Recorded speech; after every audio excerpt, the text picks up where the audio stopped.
Hello friends, welcome to my channel. और आज मैं आपके साथ रसगुल्ले की रेसिपी शेयर करने वाली हूँ, जो है एक रिक्वेस्टेड वीडियो। मेरी एक सब्सक्राइबर ने मुझसे कहा था कि इस टाइम दूध बहुत ज़्यादा बच रहा है, तो आप कोई दूध की रेसिपी शेयर कीजिए जो हम घर पे बना सकें। तो रसगुल्ले की रेसिपी शुरू करने से पहले आपसे एक छोटी सी रिक्वेस्ट है। आप मेरे चैनल पर अगर नए हैं तो मेरे चैनल को लाइक, शेयर और सब्सक्राइब ज़रूर कीजिए। चलिए शुरू करते हैं आज की रेसिपी। तो सबसे पहले हमें रसगुल्ले के लिए चाहिए होगा छेना। छेना बनाने के लिए हमें चाहिए होगा 1 litre full cream milk. Gas flame हमें मीडियम रखनी है और इसे बॉईल होने देना है। अब जैसे ही दूध में एक बॉईल आएगा, हमें गैस को ऑफ़ कर देना है। ध्यान रखिए, दूध हमें उतना ही उबालना है जितने में दूध में मलाई ना पड़े। जैसे ही दूध में एक बॉईल आए, हमें गैस ऑफ़ कर देनी है। उसके बाद इसे रख देना है साइड में ताकि ये ठंडा हो जाए। ठंडा होने के बाद हम स्टार्ट करेंगे नेक्स्ट स्टेप।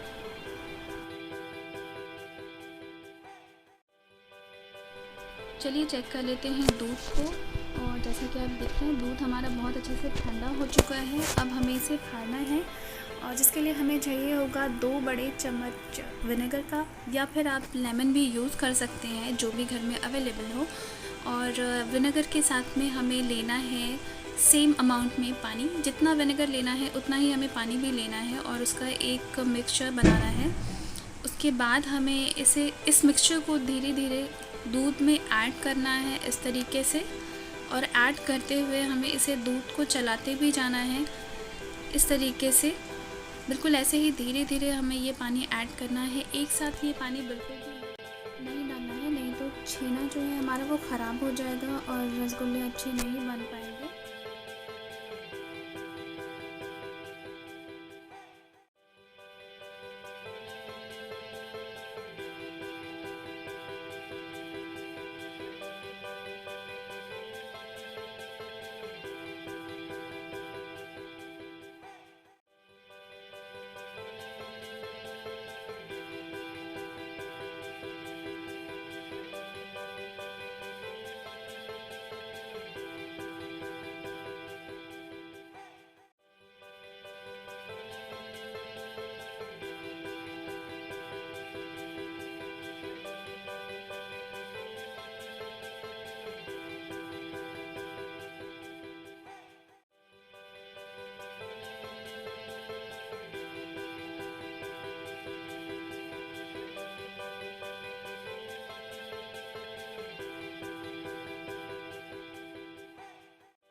देखिए, छेना हमारा बनके तैयार है और बहुत ही अच्छा बना है। अब इसे हमें छान लेना है। उसके लिए हमें एक साफ़ बर्तन लेना है, फिर एक स्ट्रेनर रखना है उसके ऊपर, और उसके ऊपर रखना है एक साफ़ कपड़ा। उसके बाद बिल्कुल इसी तरीके से हमें छेने को छान लेना है इस कपड़े पर। और उसके बाद अच्छी तरीके से इसे सारा डाल देना है इस कपड़े पर।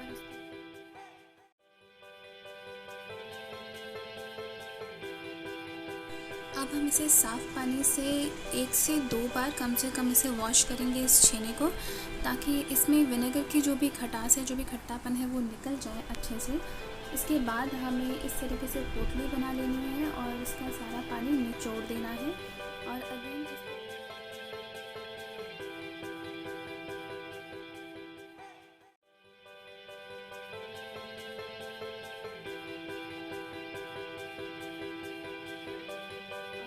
इस तरीके से हमें रखना है। और उसके ऊपर आप कोई भी भारी चीज़ रख सकते हैं ताकि उसका सारा पानी जो है वो निकल जाए अच्छे से। इसके बाद हमें छेने को एक बर्तन में लेकर और इस तरीके से अच्छे से हाथ की हेल्प से, हथेली की हेल्प से अच्छे से ऐसे मसलना है। हमें इसे तब तक मसलना है जब तक ये पूरा अच्छी तरीके से स्मूथ नहीं हो जाता और थोड़ा सा बाइंड अप नहीं होने लगता है। तब तक हमें इसे बहुत अच्छे से मसलना है। इसे मसलने में काफ़ी टाइम लगता है, तो हमें इसे देर तक मसलना पड़ेगा ताकि ये स्मूथ हो।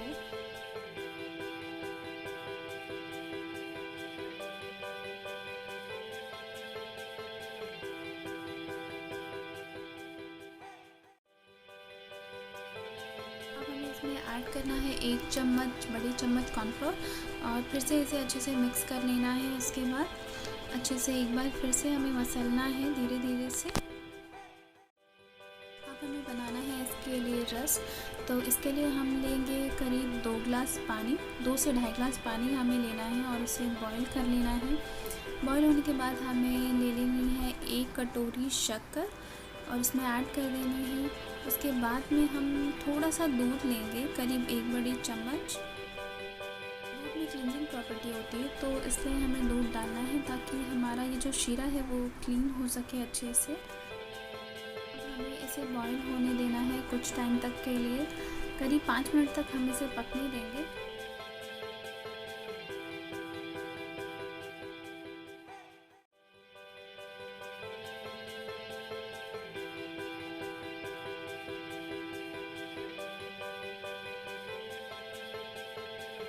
अब हमें छेने से बना लेनी है बॉल्स। तो इसके लिए हम पहले छेना चेक करेंगे। अगर आपको ऐसा लग रहा है कि छेने में अभी भी मॉइस्चर है तो आप टिश्यू पेपर या न्यूज़पेपर की हेल्प से इस तरीके से उसका सारा मॉइस्चर एब्जॉर्ब कर सकते हैं, एक्स्ट्रा मॉइस्चर निकाल सकते हैं, बिल्कुल इस तरीके से। और इसके बाद हम इसके मीडियम साइज़ के बॉल्स बना लेंगे। बॉल्स हमें ज़्यादा बड़े नहीं बनाने हैं क्योंकि शीरे में जाने के बाद वो और फ्लफ़ी हो जाते हैं। तो ये देखिए हमने बना लिए हैं बॉल्स और अब हम इसे धीरे धीरे शीरे में ऐड करना शुरू करेंगे। चलिए शुरू करते हैं धीरे धीरे इसे डालना। एक साथ हमें सारे बॉल्स नहीं डालने हैं, हमें धीरे धीरे इन्हें ऐड करना है एक एक करके, बिल्कुल इस तरीके से ताकि ये फटे नहीं। और गैस का फ्लेम हमें हाई रखना है जब हम को शीरे में तरीके से हमें सारे बॉल्स इस शीरे में ऐड कर देने हैं। अब इसमें लिड लगाकर हमें इसे पकने के लिए छोड़ देना है 5 मिनट तक करीब।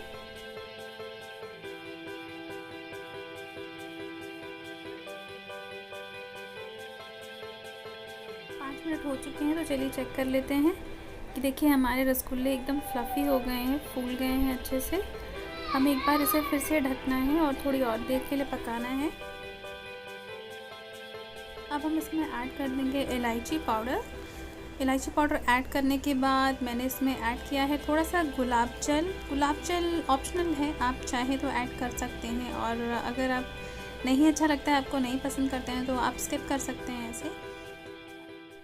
अब फिर से हम इसे ढक कर रख देंगे एक बार और ताकि इलायची और गुलाब जल का टेस्ट इसमें अच्छे से आ जाए।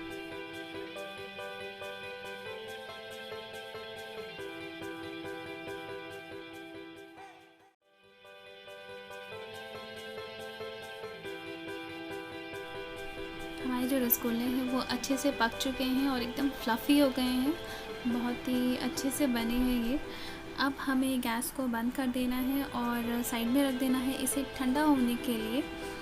ठंडा होने के बाद हम इसे फ्रिज में रख सकते हैं। तो देखिए हमारा जो रसगुल्ला है वो ठंडा हो चुका है बहुत अच्छे से। अब आप इसे फ्रिज में स्टोर कर सकते हैं, पर फ्रिज में स्टोर करने से पहले आप इसे एक दूसरे कंटेनर में शिफ्ट कर लीजिए, ट्रांसफ़र कर लेंगे हम इसे दूसरे बर्तन में। उसके बाद हम इसे फ्रिज में स्टोर कर लेंगे। गरम गरम हमें इसे फ्रिज में नहीं डालना है, नहीं तो ये इसका टेस्ट जो है वो बिगड़ जाएगा, इसलिए हमें इसे ठंडा करने के बाद ही फ्रिज में रखना है। सो चलिए हम इसे ट्रांसफ़र कर लेते हैं। ये देखिए बन गए हैं हमारे रसगुल्ले बहुत ही अच्छे से। आप भी ट्राई कीजिए इस रेसिपी को और शेयर कीजिए अपने एक्सपीरियंस मेरे साथ।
शीरे में डालेंगे।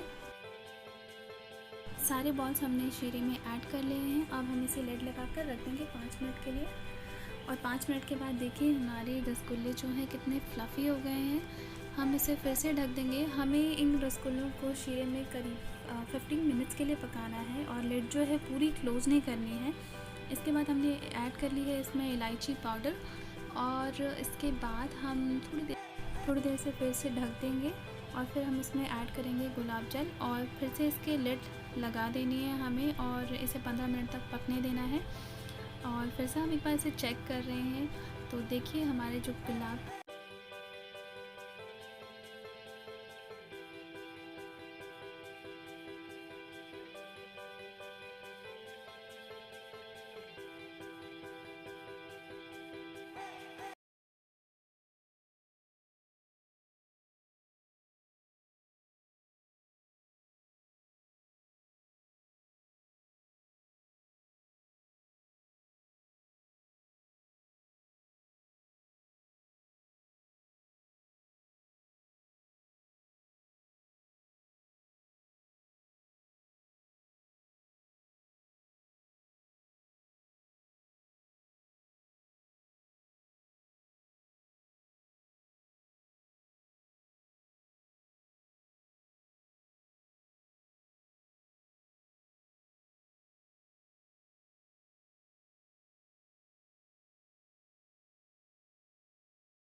तो छेना हमारा बन चुका है। अब हम इसे छानेंगे। छानने के लिए आपको एक साफ़ बर्तन लेना है, उसके ऊपर एक स्ट्रेनर रखना है और स्ट्रेनर के ऊपर इस तरीके से एक कपड़ा रखना है और धीरे धीरे से सारा छेना इस तरीके से हमें अलग कर लेना है पानी से।